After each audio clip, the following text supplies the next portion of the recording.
કચ્છના ભચાઉ તાલુકાના લાકડિયા ધોરીમાર્ગ પર ગઈકાલ રાત્રે સ્પેશિયલ ઓપરેશન ગ્રુપની ટીમ વોચમાં હતી। બાતમીના આધારે હરિયાણા પાર્સિંગની એક કાર અટકાવી તેની તપાસ કરતા તેમાંથી 1.47 કરોડની કિંમતનું કોકિંગ મળી આવ્યું હતું।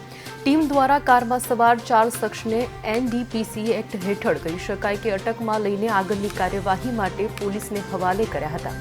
જ્યારે પકડાયેલા પંજાબના દંપતી સહિત 4ની અટકાયત કરી છે। પકડાયેલા 4 સંબંધી છે, જ્યારે પકડાયેલી અન્ય મહિલા સપ્લાયરની પત્ની છે।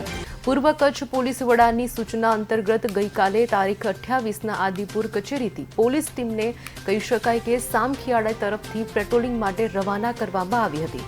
પેટ્રોલિંગ દરમિયાન લાકડિયા ધોરી માર્ગ પર ભારત હોટલ નજીક 3 રસ્તા પાસે પોલીસ વાહન ચેકિંગ કામગીરી દરમિયાન એક શંકાસ્પદ ફોર્ડ ઇકોસ્પોર્ટ કાર નજીક આવતા તેને રોકવામાં આવી હતી। કારમાં એક ડ્રાઈવર અને અન્ય 3 વ્યક્તિઓ સવાર હતા।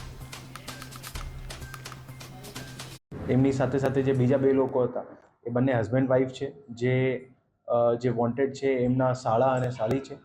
એટલે આખું એ લોકોનો ઓલરેડી ફેમિલી રિલેશન પણ છે અને બધા ઘણા ટાઈમથી પરિચિત હતા એ રીતનું લાગે છે।